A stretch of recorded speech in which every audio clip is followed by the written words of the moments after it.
Se você está pensando em ir para a Copa do Mundo no Catar, esse vídeo é necessário para você, porque é sobre Doha que eu vou falar. Contar minha experiência lá, nessa cidade, trazendo dicas bem interessantes. Vamos lá!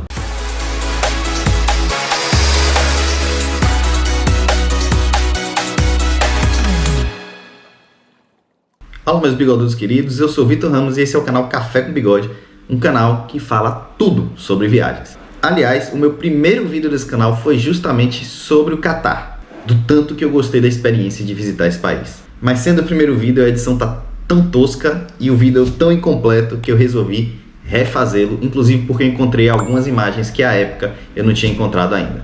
Então vamos começar falando um pouco sobre o local e mais adiante, no final do vídeo, eu vou trazer dicas de hospedagem, de preços e de algumas coisas que você tem que tomar cuidado ou se preocupar quando for a Doha. Vamos lá? Quando eu visitei Doha, no Catar, eu tive uma bela surpresa com a cidade. Muito mais autêntica e interessante, por exemplo, do que Dubai, que na época eu tinha acabado de visitar. Os estádios da Copa ainda estavam em construção, mas eu tive a sorte de conhecer uma pessoa local que me mostrou não só os principais pontos turísticos da cidade, como de praxe, como também aqueles mais locais e mais escondidos do grande público. A primeira coisa que você precisa saber é que o Catar, um pequeno país que só faz fronteira terrestre com a Arábia Saudita, é o país mais rico do mundo atualmente. Não sabia, né? Mas o que realmente eu ia falar como primeira coisa é que Doha é uma cidade extremamente quente. Mas na época da Copa do Mundo deste ano de 2022, ela vai ter até, digamos, temperaturas normais, frescas, variando ali entre os 20 e 30 graus. Não é à toa, portanto, que a Copa do Mundo saiu do normal, que é em julho, para novembro, né?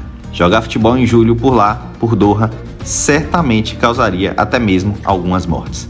Além disso, Doha tem sua própria ilha artificial, como a famosa The Palm, lá de Dubai. Por Doha, a ilha se chama The Pearl e é uma joia da engenharia mundial, onde já vivem mais de 50 mil pessoas, além de ser uma área repleta de marinas, cafés, restaurantes, shoppings, enfim, tudo aquilo que o turista tradicional mais busca em uma viagem. O nome The Pearl significa a pérola, que é representada logo na entrada da ilha, como você vê aí na imagem. E se você gosta de pérolas ou quer presentear alguém com algumas delas, saiba que o Catar talvez seja o melhor lugar do mundo para você fazer isso. Você vai encontrar pérolas em todo lugar, até mesmo nos mercados locais, como o Souq Waqif, do qual já falaremos. A Ilha da Pérola é dividida em distritos, cada um com um visual diferente que vai representar a arquitetura dos países em que eles se inspiraram para fazer as construções naquela região da ilha. São distritos como o Abraj Cartier, mais comercial e com as torres mais altas da ilha, o Costa Malaz, com arquitetura típica de praias tropicais, o Floresta Gardens, inspirada no Coliseu de Roma, o Canac Cartier, super inspirado em Veneza, dentre outros. Aliás, a arquitetura e os cafés italianos marcam presença nessa ilha artificial. Como eu disse, é um lugar artificial, de fato, mas que vale bastante a visita. Vocês que já seguem o canal sabem que eu não sou fã de coisas artificiais, mas essa eu acho que vale a pena. É bom, é bonito e tem muita coisa interessante para fazer. E sem o calor infernal típico dos meses mais quentes de Doha, certamente se tornará ainda mais agradável. Seguindo com a viagem, dois dos pontos que mais me chamaram a atenção em Doha foram o Souq Waqif e o MIA, o Museu de Arte Islâmica. Eu nem sou esse super apreciador de museus, eu prefiro conhecer a cultura pela própria cidade, mas esse tem pontos bem interessantes. Vamos começar por esse aí, o MIA. O museu em si, ou seja, o seu acervo é bem interessante, já que guarda muita coisa bem conservada das sociedades mais antigas que viveram na região, que é um dos berços da humanidade. Mas o que mais impressiona mesmo, ou pelo menos o que mais me impressionou, é sua arquitetura super interessante e bonita, além das vistas que temos da cidade de Doha no seu entorno, tanto de dentro do museu como nas áreas externas.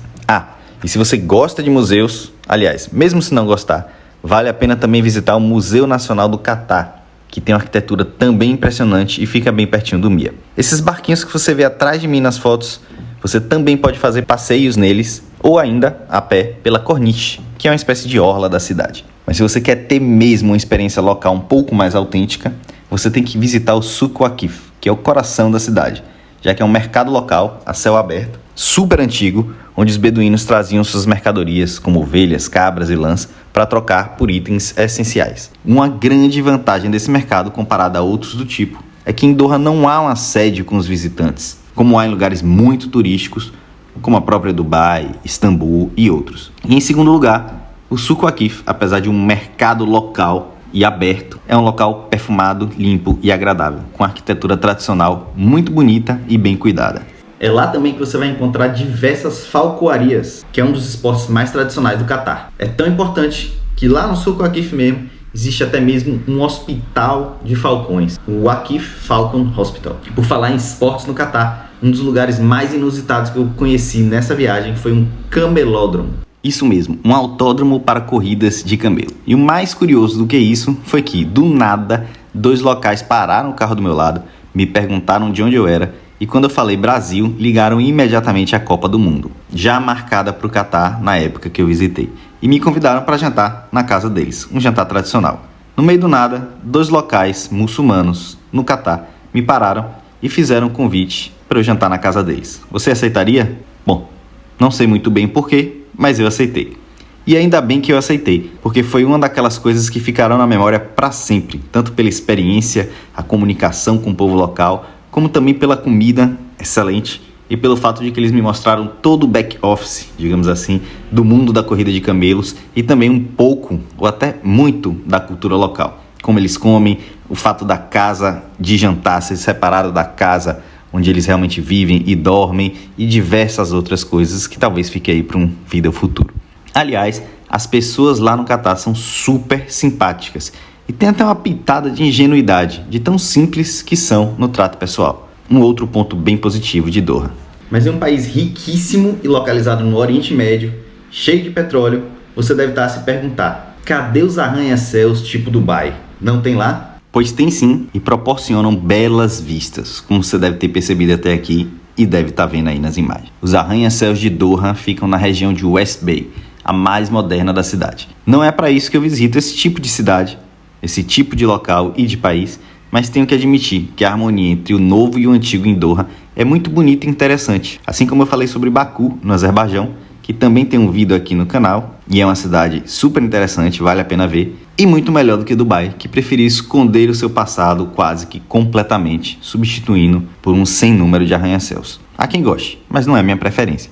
Outro lugar que minha amiga local me levou foi o Imam Muhammad Ibn Abdul Wahhab, que é a Mesquita Nacional do Catar, mais um lugar imponente e impressionante de Doha. Mas você tá aí querendo saber um pouco mais sobre Copa do Mundo, não é? E aposto que tá preocupado se lá no Catar você vai conseguir beber aquela cervejinha durante os jogos. Eu tenho uma boa e uma má notícia. A boa é que sim, você vai poder beber. Aliás, mesmo fora da Copa do Mundo, é permitido beber em Doha, principalmente para os estrangeiros. Os locais, salvo engano, precisam de uma licença para isso.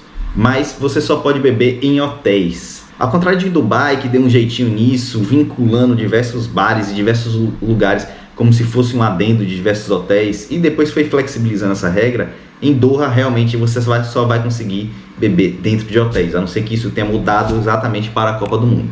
Mas uma coisa que eu acredito que vai acontecer é que nas fan zones da FIFA, aquela área que fica no entorno do estádio, por acordo entre o país e a FIFA, vai ser permitido sim beber, o que eu acredito que também vai acontecer dentro dos estádios. A má notícia é que, apesar de você poder beber, outra coisa vai limitar sua bebida, e é o preço. Em 2014, com um dólar muito mais baixo do que é hoje, um pint de cerveja, que dá mais ou menos um latão ali, 470 ml, custava R$50. 8 anos depois, com um dólar nas alturas, com a cidade cheia para a Copa do Mundo, você pode imaginar quanto vai custar uma cerveja. Talvez nos estádios tenha alguma redução de imposto, mas aí vai entrar o lucro FIFA e vai equilibrar. Então, em resumo, a cerveja provavelmente vai ser bem cara. Então, prepara o bolso. E a outra má notícia eu já adiantei. Por lá, você realmente só beberá dentro dos bares de hotel.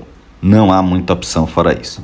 Os estádios da Copa serão bem próximos, e como é um país minúsculo, com a população praticamente toda a viver em Doha, você verá que poderá ir a todos os estádios sem muita dificuldade, sem ter que pegar longas estradas, voos ou qualquer coisa do tipo. Mas voltando ao Catar em si, quem já segue o canal sabe que eu não sou aquele viajante que gosta muito de comprar os pacotões turísticos, fazer aquela viagem checkpoint e aqueles passeios que os locais nunca fazem. Mas tem um que eu achei super interessante, um safari no deserto. É quase como uma versão dos bugs de Combuco, lá no Brasil, mas em SUVs, e que incluem um passeio de camelo e também a aventura dirigindo pelo deserto. Tipo essa aí.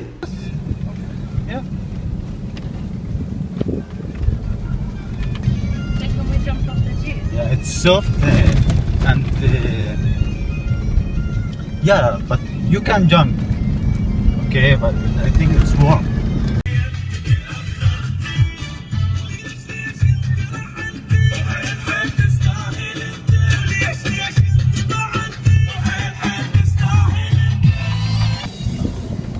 Okay. Parece light, mas as dunas são bem íngremes e o carro vai bem rápido, viu? Não se engane pela sensação que o vídeo passa. E esse passeio ainda inclui um banho de mar com vista para a Arábia Saudita. Realmente muito legal. Mas como nem tudo são flores, um ponto bem triste do Catar é visto inclusive no caminho para esse passeio. Os maus tratos aos trabalhadores que ficavam em uma região completamente isolada da cidade, em containers. E um detalhe, não se deixe enganar pelos ar-condicionados que tem nesses containers, já que, se para o brasileiro ar-condicionado pode ser simplesmente um conforto, nesse local, sem ar-condicionado, as pessoas simplesmente morreriam. E reportagens que mostram que, em razão da pressão mundial, a FIFA pressionou o Catar e as condições de trabalho melhoraram um pouco. Espero que continuem melhorando. Um outro lugar super interessante é o Katara Cultural Village, um grande complexo de entretenimento que reúne mesquitas, shoppings, museus, restaurantes, cafés e muito mais. Enfim, mais um lugar daqueles perfeitos para um turista passar o dia a passear, não é? Algumas dicas importantes. A despeito da Copa do Mundo, o Catar continua sendo um país extremamente conservador.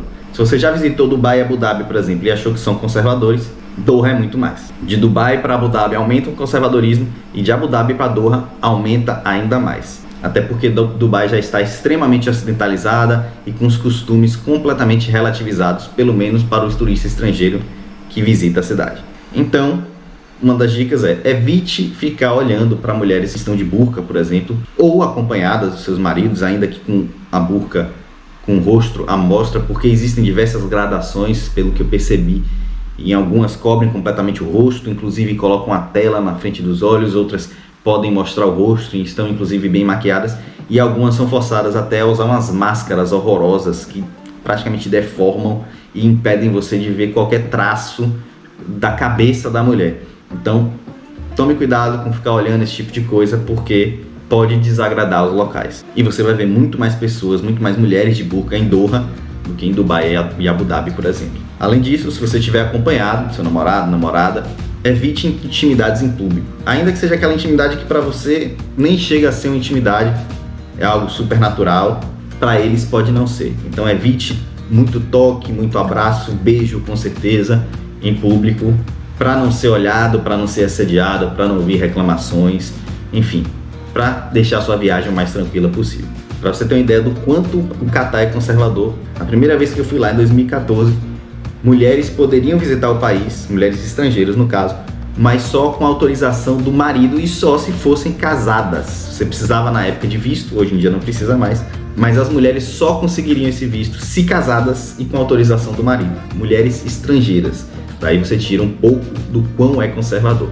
Já se abriu um pouco, já não se precisa mais de visto, a mulher já tem mais facilidade de ir, mas a cabeça das pessoas lá dentro ainda podem estar se adaptando a essas novas mudanças, até porque essas mudanças devem ter vindo por causa da Copa do Mundo e não se sabe se continuarão depois da Copa do Mundo. Deixando de lado um pouco as questões humanitárias, que certamente precisam melhorar, e as culturais, que entendo que todos nós temos que respeitar, Doha é certamente uma das viagens mais completas e interessantes que já fiz. E olha que foi em uma época de bastante calor, que quem segue o canal já sabe, é algo que eu não gosto. Uma cidade rica não só em dinheiro, mas culturalmente também. Extremamente interessante, segura e divertida. Quem tem vontade de conhecer a região do Oriente Médio, entre as cidades e países que eu já visitei, como Oman, Azerbaijão, Emirados Árabes e o Catar, talvez o melhor mix para quem vai começar nesse tipo de viagem um pouco diferente seja começar em Dubai e depois passar por Doha. Porque você vai passar por Dubai, que é uma cidade extremamente turística, que não há muita dificuldade de se falar inglês ou de se comunicar com as pessoas, e irá para Doha, onde você vai ter essa facilidade, mas vai ver a cultura local de forma muito mais vibrante. Baku, por exemplo, no Azerbaijão, como eu disse aqui, já não é tão fácil falar inglês, apesar de que o turismo lá tem crescido bastante por causa da Fórmula 1, que também tem um vídeo lá sobre a Fórmula 1 em Baku, no Azerbaijão, se você quiser ver. Mas e você, o que achou de Doha? Visitaria? Já visitou e tem algo a acrescentar nesse vídeo aqui? Alguma dica, algum toque para quem pretende visitar na Copa do Mundo? Ou ficou com alguma dúvida? Qualquer dessas hipóteses, deixa sua participação aí nos comentários. Se inscreve no canal para saber mais sobre viagens. Se você gostou desse vídeo, deixa aquele like para apoiar a gente e para acompanhar as próximas viagens com destinos mais exóticos e especiais. Um abraço e até a próxima viagem.